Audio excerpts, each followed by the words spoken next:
Hi, I'm Della, again, Director of Education. I was hired in April of 2018, and I have previously worked as Director of Education for wetlands and forests, and I can tell you that prairie people are special.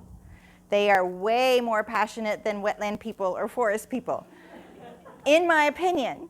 And I do have some experience behind that. So I'm a former middle school science teacher, and I've been an environmental educator for environmental nonprofits since 2006. So this is my passion, and this is what I love to do. So this is really awesome. So I think all of you guys know we are a nonprofit 501c3, and our mission is really to conserve our prairies and acquire them, and then educate about the importance of them and restore them if necessary. So we have, with the Able Ranch, we have come really close to 5,000 acres. This is really exciting across the state of Texas. And so that number 17 wasn't 17 a few days ago. As you all know, grasslands inhabited all of this from the Gulf of Mexico all the way up to Canada, really, was different types of grasslands: savanna, shortgrass, midgrass, and tall grass. And when the Europeans came here, it was so easy to farm and settle that we have lost so much of it. The Able Ranch, or the Able Prairie, is a Sylvius drop seed prairie. And that is a really special kind of property. And so the Daphne Prairie that we're going to tomorrow is also Sylvius drop seed. Sylvius drop seed is the grass that you see there, that light brown, very, very delicate flower. One interesting thing about Sylvius drop seeds, or at least Daphne Prairie, is that it has very tall mima mounds.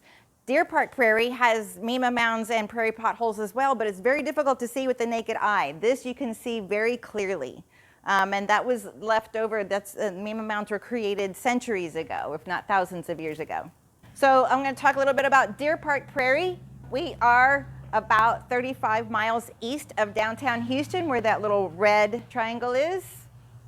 The Park Prairie is a platinum prairie. It is 51 acres, which is rather small. It's one of the most endangered ecosystems in Texas. This is actually 2 years ago. It was really just waves of pink, so beautiful. 1 in 5 plant species are at risk of extinction. We do have a couple of orchids out at Park Prairie, and they are both at risk of extinction, as well as the downy lobelia and the prairie dawn. It is a remnant prairie, and our birds are disappearing very quickly. For example, our meadowlarks. Park Prairie has 407 different plant species on that 51 acres. And actually, 1 acre of remnant prairie, which basically means never farmed, never plowed, can have up to 300 different plant species on it. So that's quite exciting. And actually, 386, I believe, are native to the Texas area. So we have had some encroachment of invasive species, which I'm sure you all are aware is a big problem.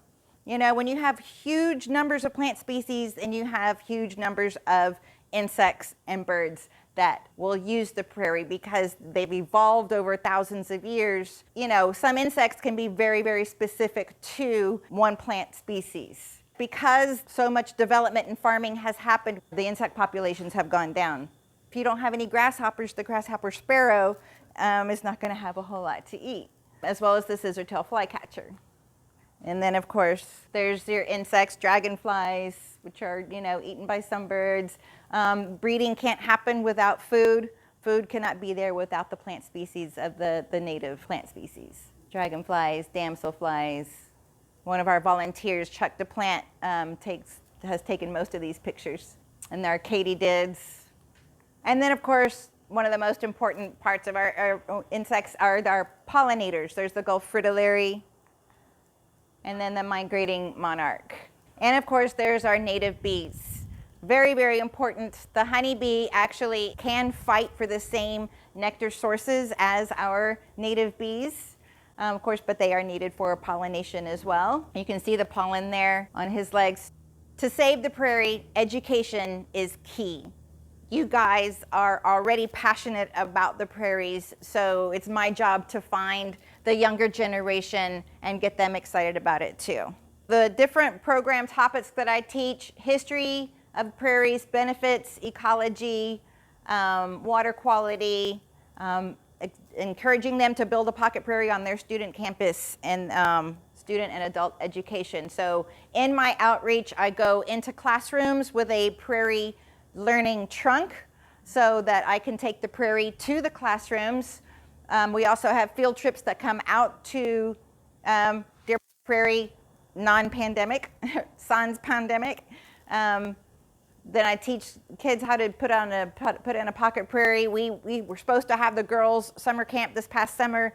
That didn't happen. We're hoping that's going to happen next summer, and that will be specifically for minority girls, a 5-day day camp. We've done prairie art contests and teacher workshops and other adult programs that I'm going to talk a little bit about. I have a grass banner that I take into the classrooms, and what you see there on the right is part of the prairie learning trunk with plastic skulls, and actually that skunk is real, as you can see by the expression on his face. I just told him it was real. I also reach out to the Girl Scouts and allow them to gain patches through the learning about prairie ecosystems. I go to career days, and then of course field trips. And so when we do field trips, one of the best things that we can do is insect sweeps, because when they see those insects close up, they can get excited about them and perhaps maybe want to learn more about them. This is a school called the Rice School in Houston.